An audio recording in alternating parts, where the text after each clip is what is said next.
Bonjour à toutes et à tous, passionnés du football africain et fidèles de Can Inside. Aujourd'hui, nous prenons la direction de l'autre bout du monde, plus précisément du côté de Melbourne en Australie, pour débriefer une rencontre qui revêtait une importance capitale sur le plan psychologique pour les Lions indomptables.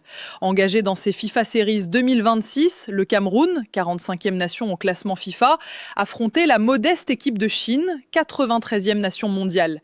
Si sur le papier l'écart de niveau semblait évident, le contexte de ce match était particulièrement lourd pour les hommes du sélectionneur David Pagou. Quelques jours plus tôt, le Cameroun avait sombré face à l'Australie, livrant une seconde mi-temps qualifiée de cataclysmique par les observateurs. L'objectif du jour était donc d'une limpidité absolue. Il fallait impérativement sauver l'honneur, laver l'affront australien et envoyer des signaux positifs dans cette période charnière de reconstruction, le tout en composant avec des absences de très gros calibre, à l'image de Brian Mbeumo ou de Franck Magri. Et le moins que l'on puisse dire, c'est que le message présidentiel et les consignes du staff technique ont été reçus 5 sur 5 par cette jeune garde camerounaise. Loin de gamberger ou de se laisser paralyser par le doute, les Lions indomptables ont entamé cette rencontre avec le couteau entre les dents, imposant d'entrée de jeu une intensité, une niaque et une précision technique qui ont littéralement asphyxié l'équipe chinoise. Les intentions de David Pagou étaient claires: jouer haut, imposer un pressing agressif et étouffer l'adversaire dans son propre camp. Une stratégie qui s'est avérée payante de manière quasi immédiate. Dès la 3e minute de jeu, le Cameroun a frappé un grand coup pour se rassurer. L'action qui amène l'ouverture du score est un modèle d'école, illustrant parfaitement la verticalité retrouvée de cette équipe. Tout part d'un magnifique renversement de jeu sur le côté droit, orchestré par Arnold Kamdem. Mais la véritable clé de ce but réside dans la passe décisive de Nadjida. Une merveille d'ouverture dans la profondeur, un ballon qui vient littéralement contourner toute l'arrière-garde chinoise. À la réception, Carletta, le prometteur joueur de Levante, ne se fait pas prier pour glisser le cuir au fond des filets. 1-0, le scénario idéal était enclenché, mais la foudre n'avait pas fini de s'abattre sur le but chinois. Seulement 6 minutes plus tard, à la 9e minute, les Lions font le break avec un pragmatisme glaçant. Sur le flanc gauche, la fougue du jeune Lillois Angel Yongjo, 19 ans, permet d'obtenir un corner précieux. Ce coup de pied arrêté est joué rapidement par Nadjida. Son centre, initialement dévié au premier poteau de manière un peu orthodoxe, atterrit au second poteau où se trouve Seydou Alioum. Ce dernier expédie une reprise de volée absolument stratosphérique qui laisse le portier chinois Yan Junling totalement pantois. 2-0 en moins de 10 minutes. Une volée qui envoie du bois, comme le soulignait notre commentateur en direct. En l'espace d'un clin d'œil, le Cameroun venait de plier le suspense de cette rencontre, démontrant un talent et un brio qui contrastent radicalement avec les errements du match précédent. La Chine, qui restait pourtant sur une victoire face à Curaçao, se retrouvait totalement groggy, la tête à l'envers, incapable de répondre à l'impact physique et technique imposé par des Camerounais bien décidés à dicter leurs lois. Avec un avantage de 2 buts acquis en moins de 10 minutes, le Cameroun a eu tout le loisir de dérouler son football et de mettre en application le plan de jeu novateur imaginé par David Pagou. Pour cette rencontre face à la Chine, le technicien camerounais a fait preuve d'une audace tactique rafraîchissante, délaissant les schémas conventionnels pour expérimenter une organisation qui a totalement déboussolé l'adversaire. Loin de s'appuyer sur une ligne de 4 classiques, le Cameroun s'est présenté avec une défense remaniée, articulée autour d'un trio axial composé de Mamadou Nadjida, pourtant habitué au couloir, Kevin Keben et Jackson Tchatchoua, joueur de Wolverhampton aligné dans l'axe, une belle marque de confiance. Cette configuration, à la croisée d'un 3-4-3 ou d'un 4-2-3-1 asymétrique selon les phases de jeu, traduisait une volonté farouche d'évoluer avec un bloc très haut et de densifier le milieu de terrain. L'objectif de cette défense expérimentale était limpide: étouffer la moindre tentative de relance chinoise par un contre-pressing agressif. Et sur ce point, la satisfaction est totale. Les statistiques à la mi-temps sont d'ailleurs édifiantes. 8 tirs, dont 4 cadrés pour les Lions indomptables, contre 1-0 pointé absolu pour la Chine. Pas la moindre frappe, pas le moindre frisson pour Simon Gapandouenbou, le portier camerounais, ancien Marseillais, réduit au rang de spectateur privilégié durant les 45 premières minutes. Ce déséquilibre déséquilibre flagrant s'explique autant par la justesse technique camerounaise que par le naufrage cataclysmique de l'équipe asiatique. Il faut être intellectuellement honnête. Si le Cameroun a livré une prestation sérieuse, la faiblesse abyssale de l'opposition a considérablement facilité la tâche. La Chine de Wang Changyuan a traversé cette première période comme un fantôme, multipliant les pertes de balles grotesques et affichant des lacunes techniques effarantes. Incapables d'aligner 3 passes consécutives sous pression, les Chinois ont subi les vagues camerounaises avec une passivité déconcertante. C'est d'ailleurs ce décalage de niveau qui a poussé notre commentateur à s'interroger sur ce paradoxe chinois. Comment une nation dotée d'un tel vivier démographique peut-elle présenter une équipe de football aussi inoffensive, peinant même à s'imposer face à des nations mineures lors des qualifications asiatiques? Face à cette opposition amorphe, le Cameroun a récité ses gammes avec une maturité étonnante pour un groupe aussi jeune. Loin de sombrer dans la suffisance après le break rapide, les hommes de David Pagou ont continué à dicter le tempo, imposant un rythme soutenu grâce à une activité incessante sur les ailes. L'apport offensif de Nadjida, très présent malgré son positionnement reculé, et les provocations balle au pied d'Angel Yonjo, dont le dribble et le jeu d'appui ont fait des ravages, ont constitué un danger permanent. La maîtrise était telle que le Cameroun s'est même offert le luxe de gâcher d'immenses opportunités de creuser l'écart, à l'image d'un incroyable raté de Carletta sur un centre parfait en retrait d'Allium juste avant la pause. Une balle de 3-0 stratosphérique qui, si elle avait été convertie, aurait scellé définitivement le sort de cette rencontre, évitant ainsi le léger flottement observé au retour des vestiaires. 2 retours des vestiaires, avec une avance confortable de 2 buts. Le grand défi du Cameroun était de ne pas reproduire le naufrage de la seconde mi-temps vécu face à l'Australie. Cependant, comme souvent dans ce type de confrontation déséquilibrée où l'équipe menée n'a plus rien à perdre, la Chine est sortie de sa torpeur avec des intentions radicalement différentes. C'est lors de ces premières minutes du second acte que les Lions indomptables ont connu leur unique véritable passage à vide de la rencontre. Ce trou d'air de 5 minutes a vu la formation asiatique se procurer coup sur coup ses seules véritables occasions franches. Le réveil chinois a d'abord pris la forme d'un avertissement sans frais. Sur un renversement de jeu mal négocié par l'arrière-garde camerounaise, Maël Mibiandje, titulaire ce soir, s'est retrouvé trop loin de son marquage, offrant une opportunité inespérée aux attaquants adverses de se projeter rapidement vers le but de Ngapandou Nbou. Une action qui s'est soldée par une faute à la limite de la surface de réparation et même du pénalty selon notre commentateur, valant un carton jaune à Jackson Tchatchoua, contraint de rattraper in extremis cette erreur de placement. Sur le coup franc qui a suivi, excellemment frappé au premier poteau, le gardien camerounais a dû s'employer pour repousser la menace. Dans la foulée, un nouveau coup de pied arrêté de la Chine, botté au second poteau cette fois-ci, a provoqué une sortie décisive du portier, suivie d'une reprise de volée sauvée de justesse sur la ligne par un défenseur camerounais.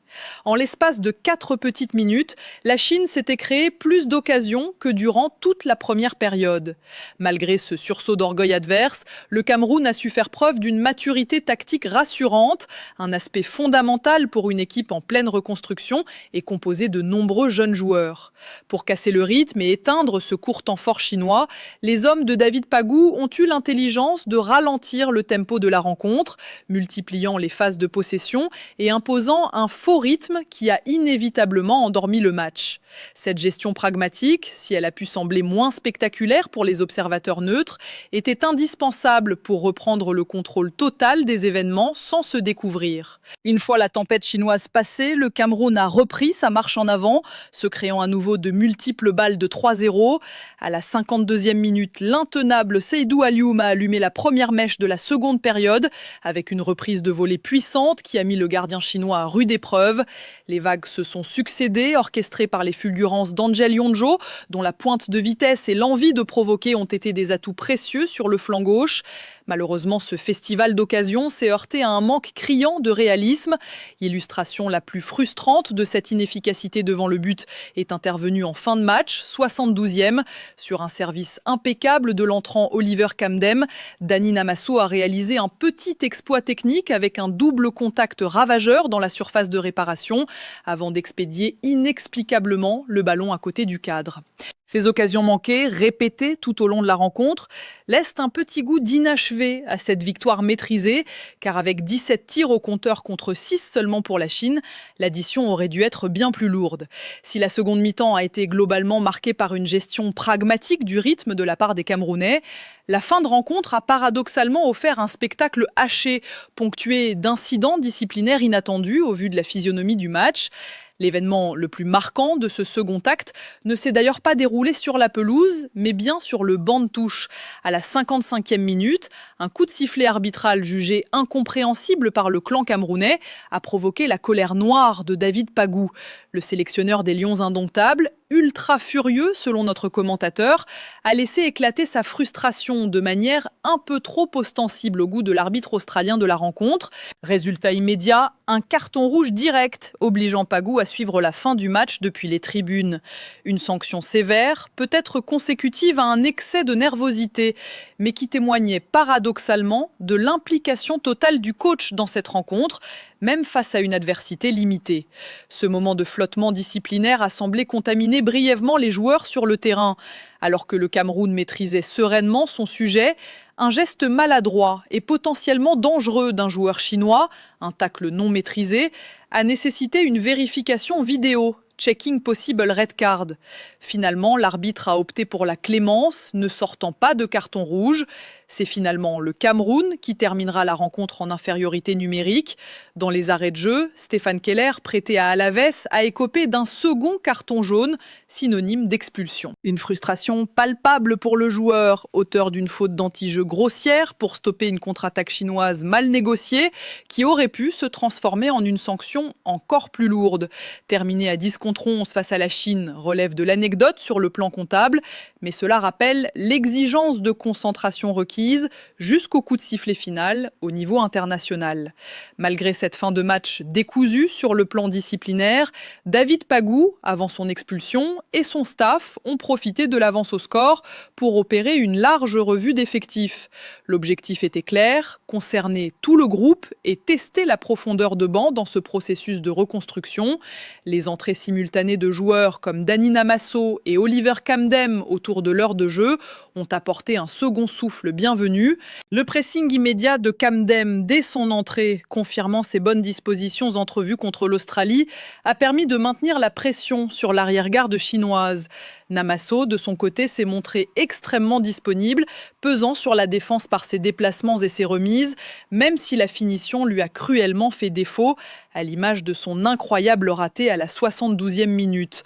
L'intégration d'autres éléments prometteurs, tels que Ryan Fosso et Arthur Avom-Ebong, qui a même récupéré le brassard de capitaine en fin de match, ou encore l'entrée en jeu de Christian Kofané, illustre la volonté de préparer l'avenir.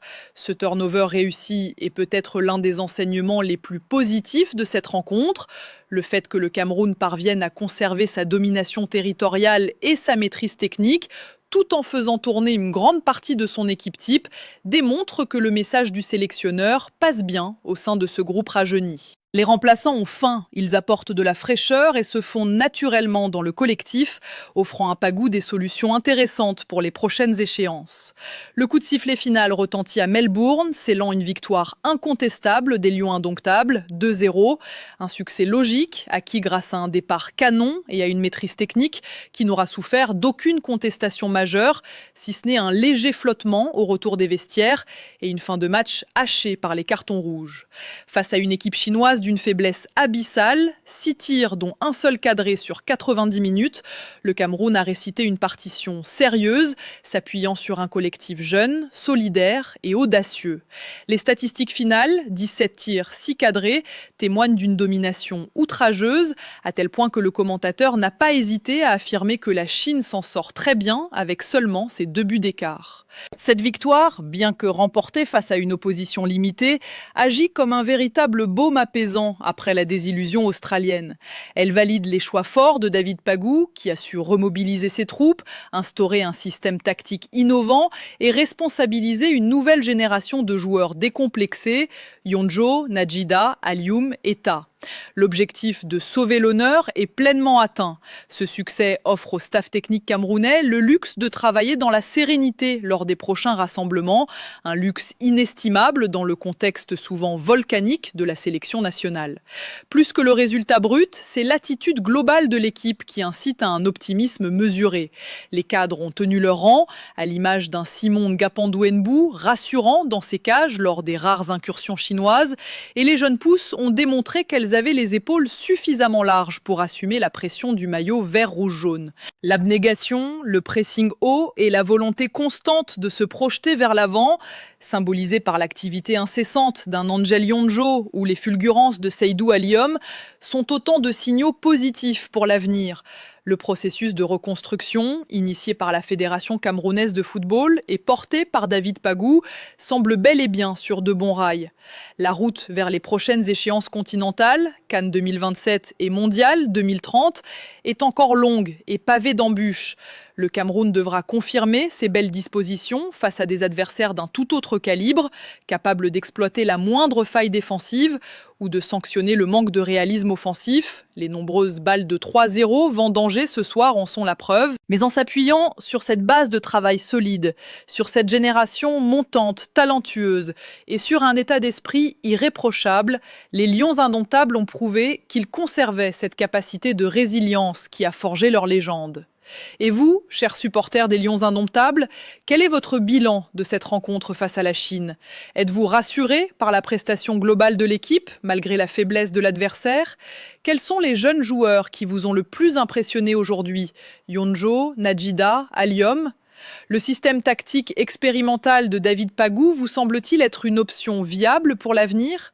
Partagez vos analyses pointues dans l'espace commentaire, faites exploser la barre des likes pour soutenir notre couverture de l'actualité des sélections africaines et n'oubliez pas de vous abonner à Cannes Inside pour ne rien manquer de la suite de la reconstruction des Lions indomptables. Prenez soin de vous et que vive le football africain.